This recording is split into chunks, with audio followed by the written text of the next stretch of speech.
Assalamualaikum warahmatullahi wabarakatuh. Perkenalkan, nama saya Nur Hidayah Isnaini, biasa dipanggil Yaya. Nomor NPM 721213245, kelas manajemen C. Pada video kali ini saya akan melaksanakan tugas meresum dengan judul Manajemen Sumber Daya Manusia, Prodi Manajemen MSDM. Yang pertama yaitu pengertian MSDM, Manajemen Sumber Daya Manusia, yaitu pengelolaan individu-individu yang bekerja dalam sebuah organisasi berupa hubungan antara pekerja dengan pekerjaannya, atau employer to employee, terutama untuk menciptakan pemanfaatan individu-individu secara produktif sebagai usaha untuk mencapai tujuan organisasi dalam rangka perwujudan kepuasan kebutuhan individu-individu tersebut, menurut Hadari Nawawi. Terus selanjutnya yaitu perbedaan manajemen sumber daya manusia dengan manajemen personalia. Yang pertama yaitu kajian manajemen sumber daya manusia secara makro, sedangkan kajian manajemen sumber daya personalia secara mikro. Yang kedua, pekerja dalam manajemen sumber daya manusia adalah sebuah aset perusahaan yang harus dikembangkan ke arah perubahan yang lebih baik sesuai dengan tuntutan teknologi dan pasar yang bergerak pesat. Sedangkan dalam manajemen personalia, pekerja adalah faktor produksi.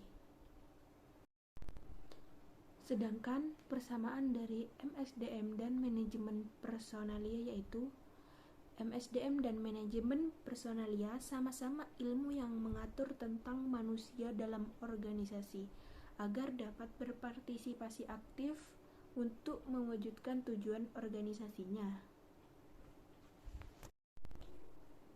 Untuk selanjutnya yaitu tujuan manajemen sumber daya manusia. Yang pertama, sasaran manajemen sumber daya manusia. Sasaran pribadi karyawan, yaitu untuk membantu karyawan mencapai tujuan-tujuan pribadi mereka. Sejauh tujuan-tujuan tersebut dapat meningkatkan kontribusi individu atau perusahaannya. Yang pertama itu meliputi pelatihan, pengembangan, penilaian, penetapan, kompensasi, dan penugasan. Yang kedua yaitu aktivitas manajemen sumber daya manusia. Departemen Sumber Daya Manusia membantu para pemimpin memperoleh, mengembangkan, memanfaatkan, mengevaluasi, dan mempertahankan jumlah dan jenis hak karyawannya.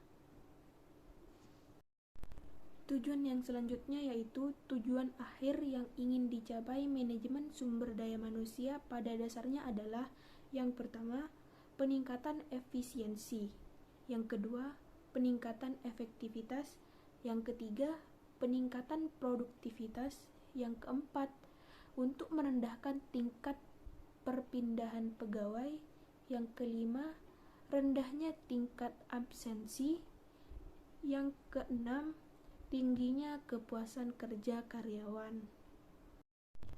Untuk fungsi MSDM sendiri yaitu untuk mengelola manusia seefektif mungkin agar diperoleh suatu satuan sumber daya manusia yang merasa puas dan memuaskan. Manajemen sumber daya manusia merupakan bagian dari manajemen umum yang memfokuskan diri pada sumber daya manusia. Untuk selanjutnya, apa sih pentingnya manajemen sumber daya manusia? Pentingnya manajemen sumber daya manusia yaitu yang pertama, mengelola sumber daya manusia sehingga kebijakan dan praktek dapat berjalan sesuai dengan yang diinginkan oleh perusahaan. Yang kedua, kemajuan yang dicapai dalam berbagai bidang seperti bidang ekonomi, budaya, pengetahuan, pendidikan, hukum, dan lain-lainnya maupun pembangunan sudah dapat dipastikan akan menimbulkan berbagai rintangan serta kendala yang beraneka ragam, dan semakin kompleksnya kehidupan dalam bermasyarakat dan bernegara. Selanjutnya yaitu apa saja sih pendekatan manajemen sumber daya manusia? Yang pertama yaitu pendekatan strategis, yaitu manajemen sumber daya manusia harus memberikan andil atas keberhasilan strategi perusahaannya. Yang kedua, pendekatan sumber daya manusia, yaitu manajemen sumber daya manusia merupakan manajemen manusia. Pentingnya dan martabat manusia tidak boleh diabaikan.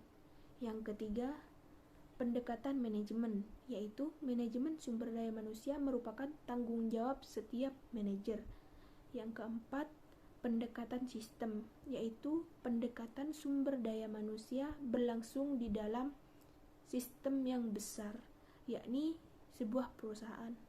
Oleh karenanya, supaya sumber daya manusia harus mengevaluasi andil karyawannya yang diberikan terhadap produktivitas perusahaan. Yang kelima, pendekatan proaktif, yaitu manajemen sumber daya manusia bisa meningkatkan andil atas karyawan dan organisasi dengan mengantisipasi berbagai masalah sebelum munculnya berbagai masalah. Konsep manajemen sumber daya manusia. Konsep manajemen sumber daya manusia dilaksanakan dalam beberapa tahapan sebagai berikut. Yang pertama, penerapan fungsi manajemen sumber daya manusia secara makro maupun secara mikro.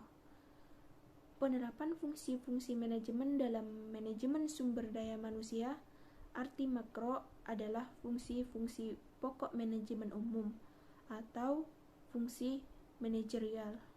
Sedangkan dalam arti mikro adalah fungsi-fungsi manajemen sumber daya manusia secara operasional. Sumber daya manusia yang terikat pada suatu organisasi, baik formal, perusahaan, ataupun industri itu, berdasarkan suatu kontrak kerja atau telah berhubungan kerja dengan suatu organisasi berdasarkan suatu kerjasama. Sumber daya manusia pada status makro. Sumber daya manusia yang masih bebas atau belum terikat kontrak kerja atau kerjasama dengan suatu organisasi merupakan sumber daya manusia makro. Yang kedua, prinsip-prinsip manajemen sumber daya manusia. Yang pertama, prinsip kemanusiaan. Yang kedua, prinsip demokrasi. Yang ketiga, prinsip kesatuan arah. Yang keempat, prinsip kesatuan komando. Yang kelima, prinsip efisiensi. Yang keenam, prinsip efektivitas. Yang ketujuh, prinsip produktivitas kerja. Yang kedelapan, prinsip disiplin. Dan yang terakhir kesembilan, prinsip wewenang dan tanggung jawab.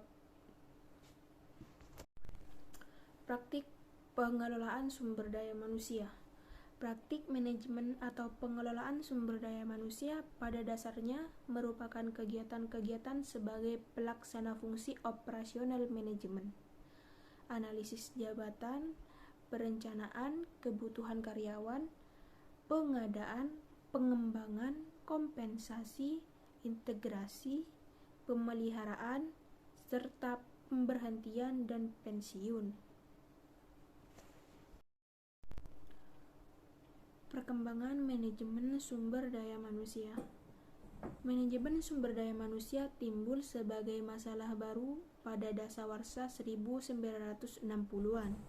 Sedangkan manajemen kepegawaian sudah lahir pada tahun 1940-an. Antara manajemen sumber daya manusia dengan manajemen kepegawaian terdapat perbedaan dalam ruang lingkup atau objeknya. Manajemen sumber daya manusia mencakup masalah-masalah yang berkaitan dengan pembinaan, penggunaan dan perlindungan sumber daya manusia baik yang berada dalam hubungan kerja maupun yang berusaha sendiri. Sedangkan manajemen kepegawaian mencakup sumber daya manusia baik yang berada dalam organisasi atau perusahaan, terutama perusahaan modern yang terkenal dengan sektor formal. Umumnya, pada negara-negara yang sedang berkembang dengan laju pertumbuhan penduduk yang tinggi dan jumlah penduduk yang cukup besar. Masalah sumber daya manusia. Yang pertama yaitu ada masalah yang berasal dari luar atau masalah eksternal. A. Keberagaman budaya dan juga sikap dipengaruhi oleh nilai-nilai budaya dan norma-norma yang berkembang di dalam masyarakat. Beragamnya budaya tenaga kerja akan sangat menentukan ketika mereka bersikap. B. Keberagaman melalui imigrasi dan migrasi. Keberagaman tenaga kerja yang berasal dari imigrasi atau lintas batas negara atau dari migrasi di dalam sebuah negara juga berpengaruh pada pola kerja sebuah perusahaan. Yang kedua, masalah-masalah ekonomi global. Persaingan global memberikan tekanan pada seluruh perusahaan di dalam sebuah industri untuk berusaha lebih produktif. Kesadaran bahwa pada era global telah menempatkan setiap perusahaan pada posisi yang sama.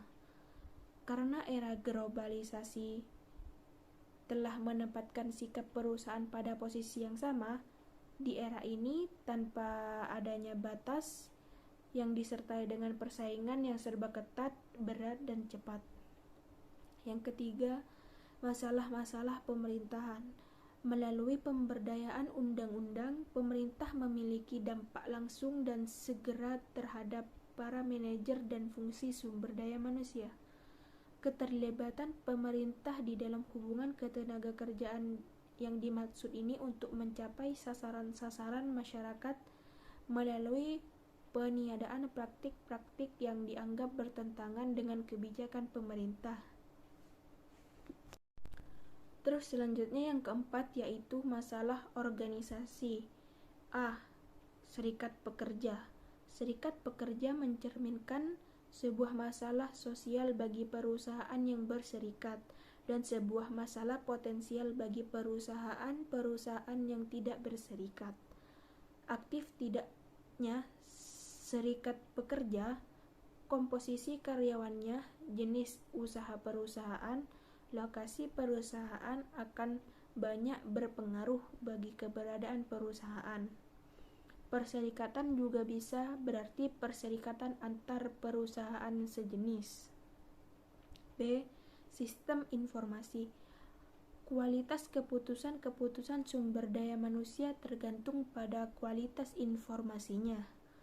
Sedikit banyaknya atau akurat tidaknya informasi yang dimiliki sebuah perusahaan akan sangat menentukan dalam mengelola sumber daya manusianya.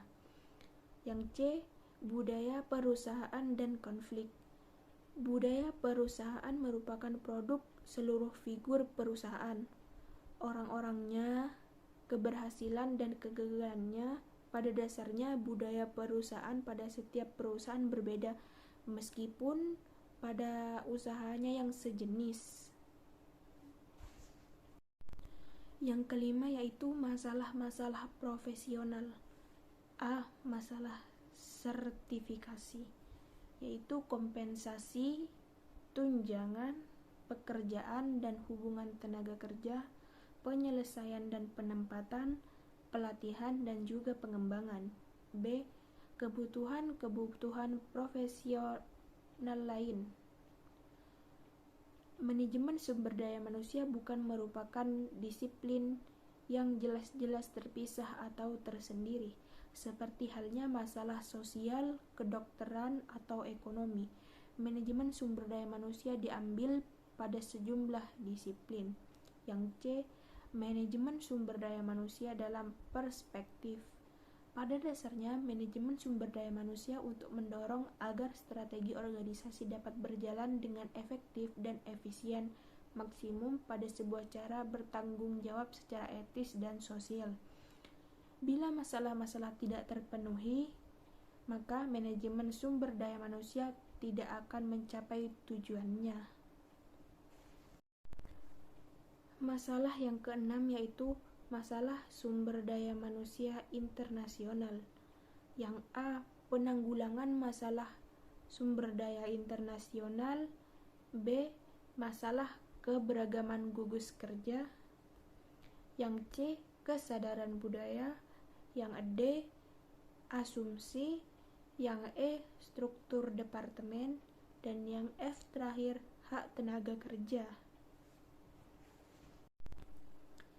Tantangan manajemen sumber daya manusia, yaitu yang pertama ada tantangan yang berasal dari luar atau tantangan eksternal. Yang pertama dari segi sektor atau teknologi, kecanggihan teknologi informasi, penggunaan teknologi, dan industri yang berisiko tinggi. Selanjutnya sektor ekonomi, perubahan pola hidup dan pola konsumsi masyarakat yang terefleksi pada perubahan pembangunan sektor ekonomi dalam suatu negara. Selanjutnya, sektor sosiokultural. Terjadi pergeseran pola pikir dari industri beralih kepada jasa-jasa. Dan yang terakhir, sektor politik.